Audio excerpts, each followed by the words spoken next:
Washington Journal continues. We're continuing our discussion of U.S. policy toward NATO and toward Russia. Our guest now is Ivan Eland. He is a senior fellow at the Independent Institute. He is also formerly the director of defense policy studies at the Cato Institute. He spent 15 years working for Congress on national security issues, including as an investigator for the House Foreign Affairs Committee. Ivan Eland, thank you so much for being here. Thanks for having me on. So for our viewers who maybe didn't catch the previous segment, we're talking about NATO and U.S. policy toward Russia. Explain to us first what the mission of NATO is and whether that's changed over the years. Well, theoretically, NATO is supposed to be a collective defense organization, which means an attack on one is an attack on all, and that means that other countries are supposed to pool their resources to defend themselves. In reality, the U.S. has always been the 800-pound gorilla, and even though after 9/11 the countries of Europe gleefully, went along with, invoking NATO, which is the only time it's ever been invoked, the, Article 5 commitment. Really, it's been mostly the U.S. defending everybody else. The U.S. provides about 75% of all the defense budgets in NATO, and the mission was originally to go against the Soviet Union, to provide deterrence of an attack. Of course, the Soviet Union went away, and like many organizations, NATO had to find a new mission. It also started expanding, and so Russia is mad now because this hostile alliance, in its view, has marched closer to its borders. It's right on the border on the Baltics, right on Russia, and Poland is nearby Russia, and so this alliance has kept creeping forward. So in the Huffington Post, you wrote an opinion piece with the headline, "How about an AMER exit from NATO and other one-sided military alliances?" Explain that thinking. Well, the U.S. traditionally avoided alliances because we have a unique security situation here. We're away from the world's centers of conflict. We have huge moats which defend us. We have weak and friendly neighbors. And now we have, since 1945, we've had nuclear weapons. And we've had the most capable nuclear arsenal in world history. And so we're intrinsically very secure. So the question is, why do we want to get in permanent or entangling alliances, as George Washington and Thomas Jefferson respectively warned against? And we've done that all over the world. There's 28 countries in NATO. We also have alliances all over the world in East Asia. We have an informal alliance with Israel in the Middle East, and also Saudi Arabia and some of the other Gulf oil states. So we've really taken this Pax Americana, started in the 50s, and we really dominate the globe. The problem that we now have is we are 19 trillion in debt. That's $60,000 in debt for every man, woman, and child in the country. We have an entitlement crisis coming up because baby boomers, which are a big generation, are retiring, and Social Security is going to run out of money, and so we really have a lot less finances than we used to. We account for about 16% of world GDP, but we spend 38% of the world's defense total. Our defense budget is mammoth, $600 billion. Russia spends a tenth of that. China, which is the biggest country, spends a third of that.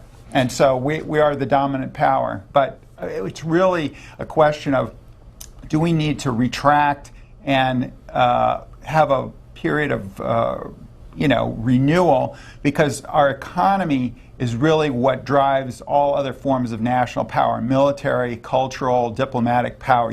And so we need a strong economy, and we have almost 800 military bases in 70 countries. And is this needed anymore? So is your position that the U.S. should no longer be a member of NATO in particular, or that we need to rethink all of our defense alliances around the world, and maybe pull out of some of the others as well? Well, I think we should rethink everything, but NATO is the jewel in the crown, so to speak.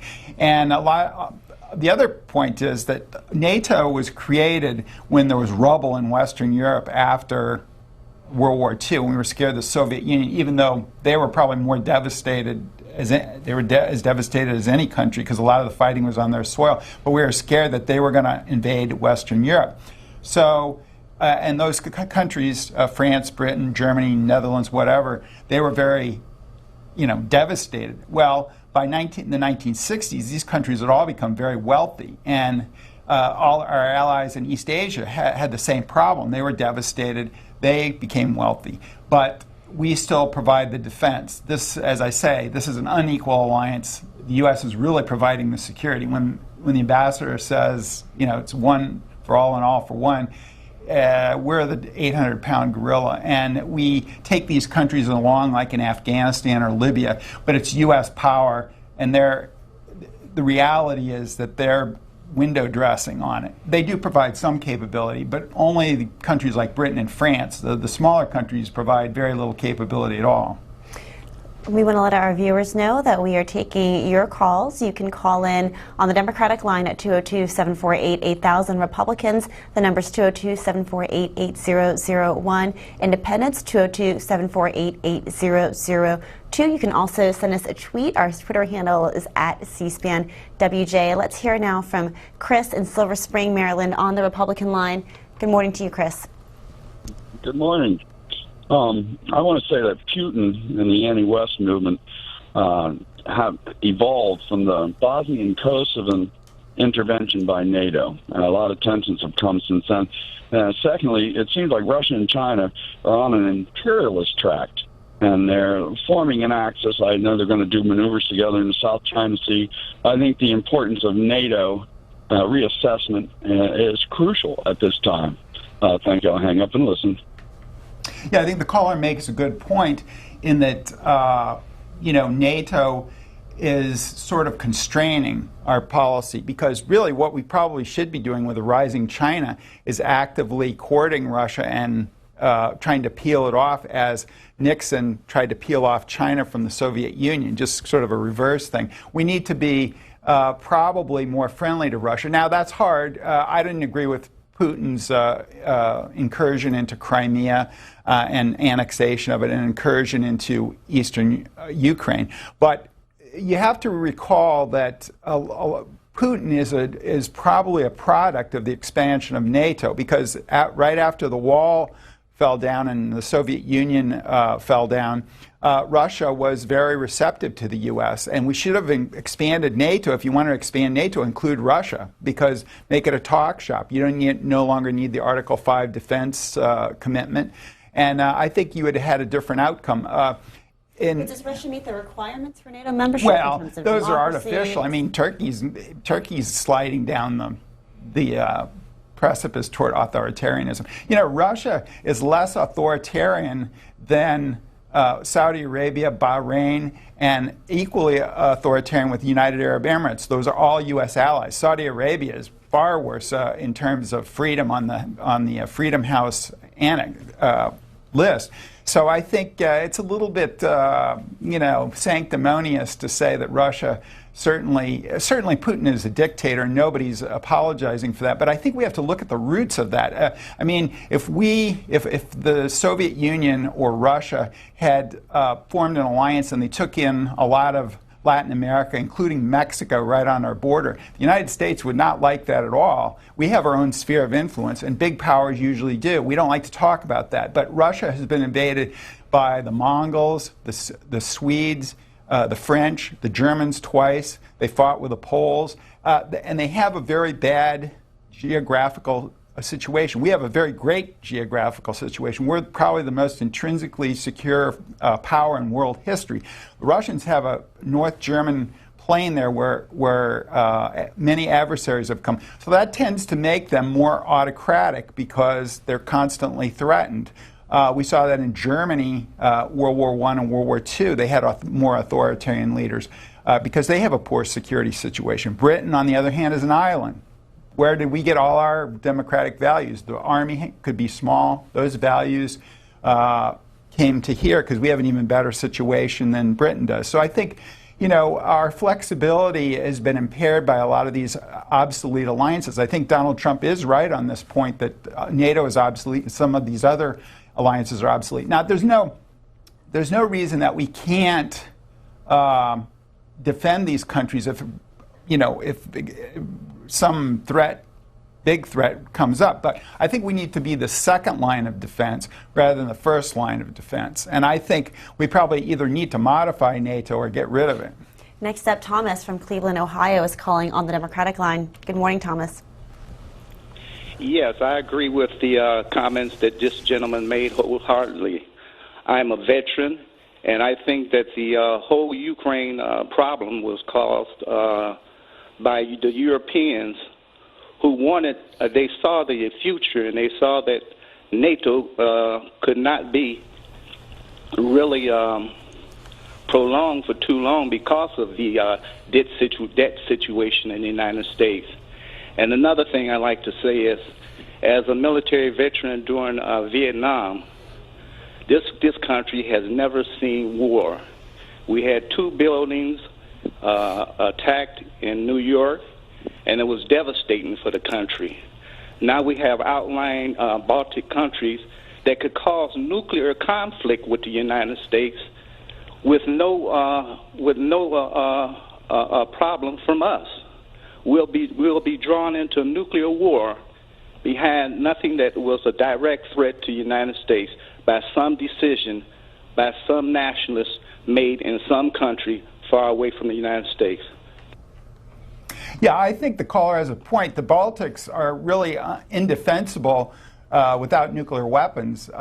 And some of the countries that are far forward, it's going to be very difficult to defend them simply because Russia has local superiority. We have the most powerful military forces in human history, but Russia is closer, and that matters with military power. And we've allowed a lot of these countries to come in, and a lot of our allies in every theater, East Asia, Europe, the Middle East, they're always wealthier than the opposition. For instance, South Korea has 40 times the GDP of the North.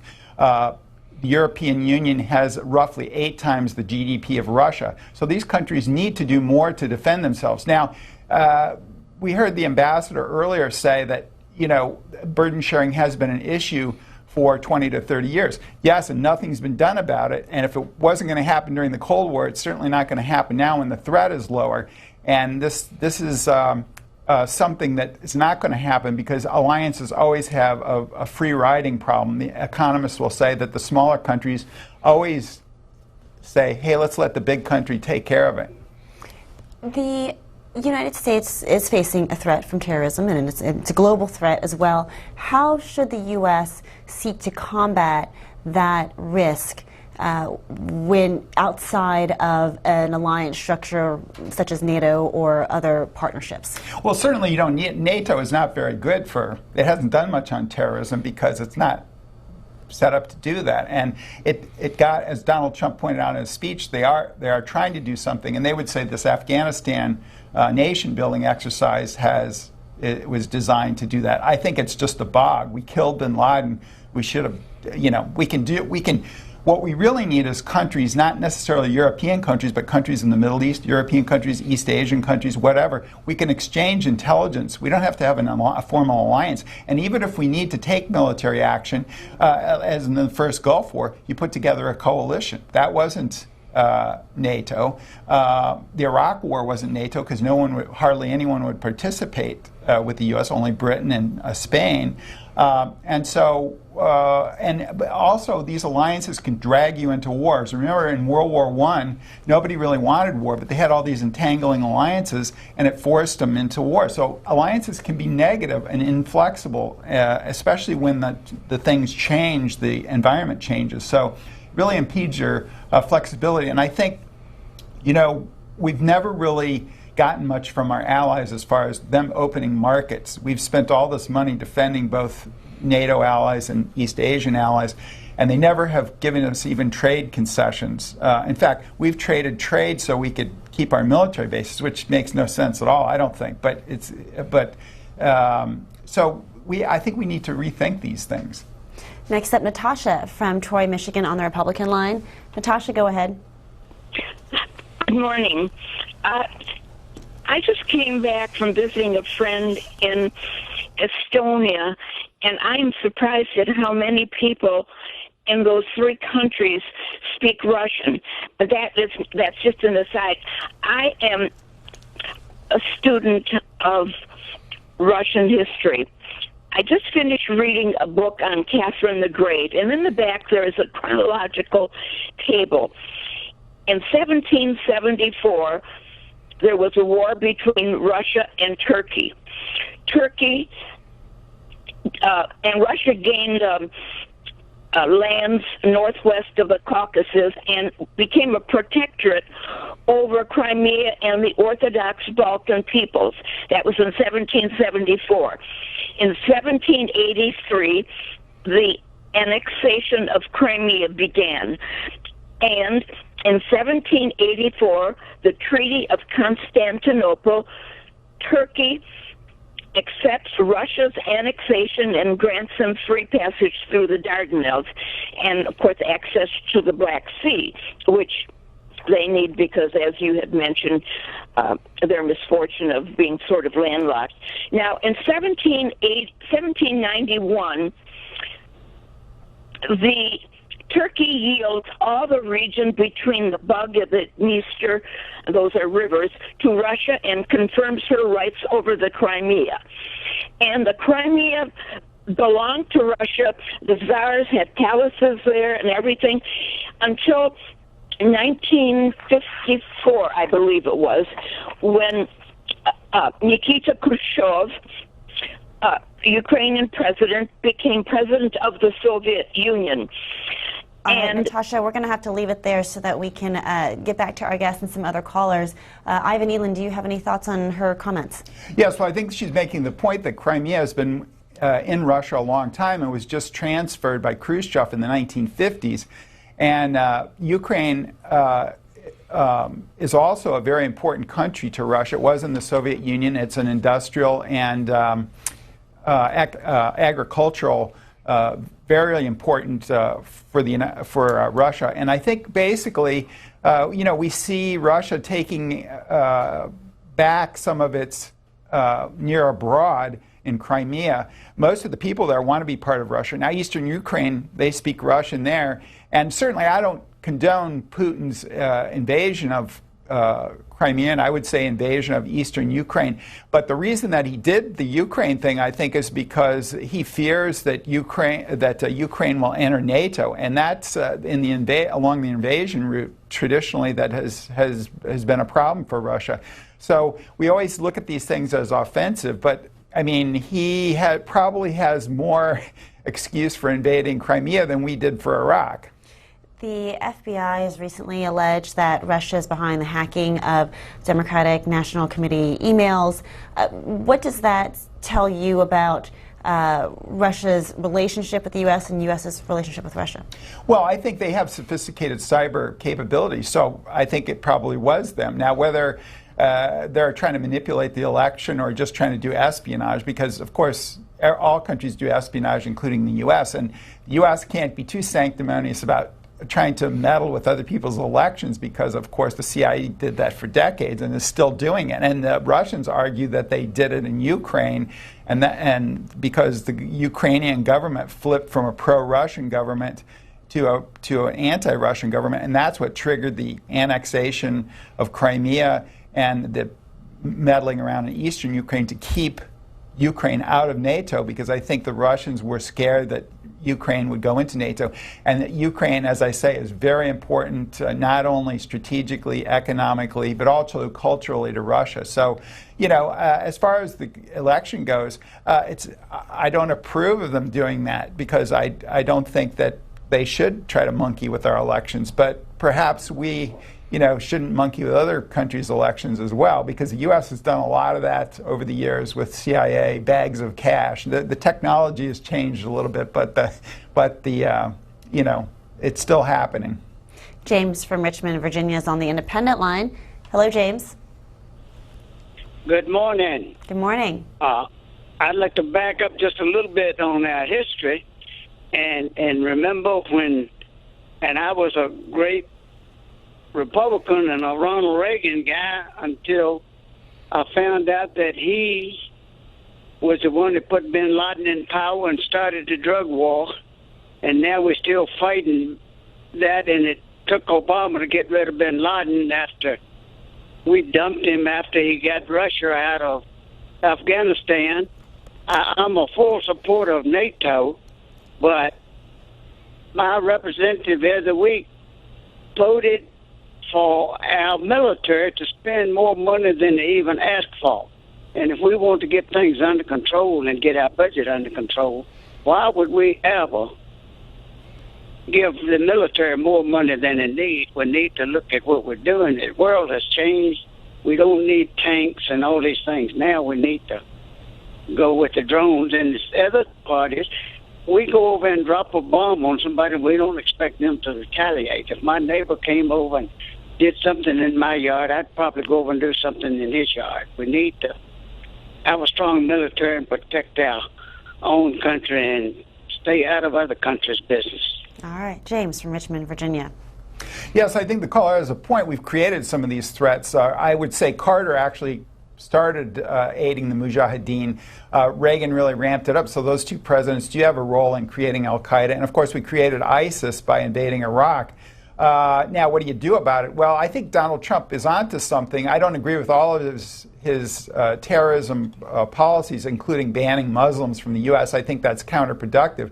But he does say, and he said in his convention speech, something very interesting, which no other candidate has said to my knowledge, and that is, if we stop the regime change and nation building overseas, we're going to get less blowback from terrorism. It's probably not going to stop the problem, but it would make it a lot less. So I think caller's right. I think we should probably spend more time making the Department of Defense into the Department of Defense instead of the Department of Offense or Department of Defending other countries that are rich enough to defend themselves. And I think we'd have less terrorist blowback because of that.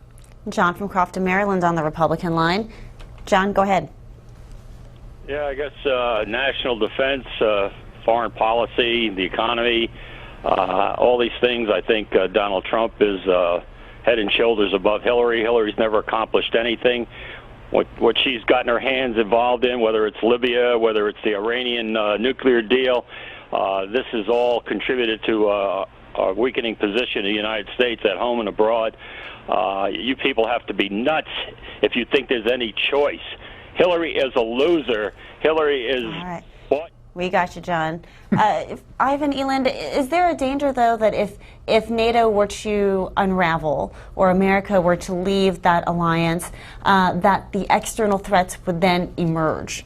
You know, in other words, the external threats have sort of gone away because of NATO's strength. If NATO goes away, Russia or others might then pose a stronger threat than they have. Well, if that happened, I think we have rich allies that can pay more for their defense. They're never going to pay more for defense. You can complain about their burden sharing, but if somebody else is going to do it, if I pay your rent for you, you don't have any incentive to pay it, right? So that's the same thing with alliances. If we do the heavy lifting, which we do, and we dress it up as being in other countries, in our own interest, well, what we're really doing is being the big man on campus. We get influence. Well, what does that really get you? It doesn't get you trade concessions. It's just whenever people say that, you should reach for your wallet to see if there's money missing, because we're paying for all this. People don't seem to say, people don't know a lot. They know about education and things that they have experience with, but nobody really knows whether you should be in an alliance or, most people don't have a foggiest clue because it doesn't really affect them. It's not because they're stupid or ignorant or whatever.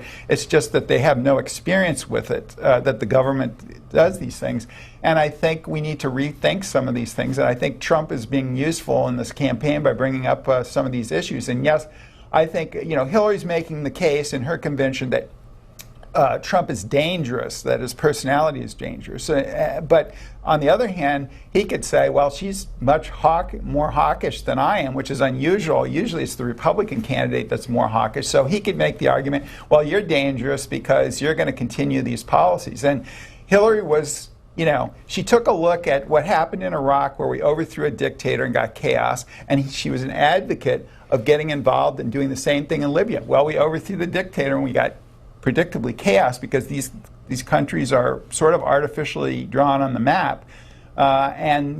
So she's really for getting more involved to overthrow Assad in Syria. And I think the Russians are right on that. I don't think we should overthrow Assad because he's the only thing between us and ISIS taking over, or Al-Qaeda, al-Nusra taking over in Syria. So Assad is a brutal dictator, but, you know, at this point, ISIS is so terrible, although I think it is a regional threat, and they've failed to recruit people here, so they're depending on these lone wolves attacks, but they're still bad people, and I think, you know, Assad is at least stability. Next up, Jeff from Fort Lauderdale, Florida, on the independent line. Jeff, go ahead. Yeah, good morning. I have a question about what effect the sequester is having on NATO and our security. I agree that our economy is our power, and to that extent, we have to rebuild our economy. Many people talk about the deficit as being a big effect on our economy. I wondered if your guest had any comments. Yeah, I think we need to, as Mike Mullen, who is the former Joint Chiefs of Staff chairman, said, the economy is the most critical thing to our national security. And, you know, sequester has had some effect on the defense budget, but we still spend $600 billion, and that's 37% of the world's total right there in one country. So we spend massively compared to other countries, and most of that is not for the defense of the U.S. In fact, you could argue that some of it is counterproductive if you're getting blowback terrorism on U.S. soil. Or even against U.S. embassies abroad. So I think, you know, we need to recalibrate and think what we're spending this on. Is this really defense spending, or is it, you know, an informal empire of military bases, alliances, and military interventions, of which the U.S. has done more than any other country in the post-World War II period? We have time for one more caller, and that'll be Valerie from Berlin, New Jersey, on the Democratic line. Valerie, we'll end with you. Good morning. Good morning. I have a quick question and a brief comment. I'm only sorry that I didn't get it in for the other guest because I think he was less political, a little more neutral. But I'm going to give it a shot. My question, please take some time before you answer this, is I'm wondering, given the overall vast majority of the seemingly ignorance to these issues regarding NATO and our treaties and our alliances with the American public that seems to be calling in with virtually no clue. And I remember what I learned in school. So I wonder, with all the think tanks and the interest groups in D.C. and in that area, are any of them pushing to get more of this into the public education and like the civic sphere of our public education? Because it seems to me if we don't have an informed electorate, the government and the special interests can pretty much run roughshod. Well, I think that's true. People don't know as much about foreign policy, as I was saying, in defense as they do about other issues because it just doesn't affect them. It's far away. And I think we need more public education. My institute tries to do that. There are other think tanks here in Washington that try to do it. Many of the think tanks here in Washington accept the status quo. And I think you hear that we have to keep doing these alliances because we've done them. They've become an end in themselves. But alliances are supposed to provide for your security. And if they're not doing that or they're costing too much, you know, I think it's time to at least relook at them. And I think that's the value of Trump's comments. I'm certainly not a Trump surrogate, and I don't pretend to be, but I think in this particular point, I think he's raising a good issue which no other candidate has raised, and it's at least worth debating what we should do about these alliances. Ivan Eland is a senior fellow at the Independent Institute. Thank you so much for being here this morning.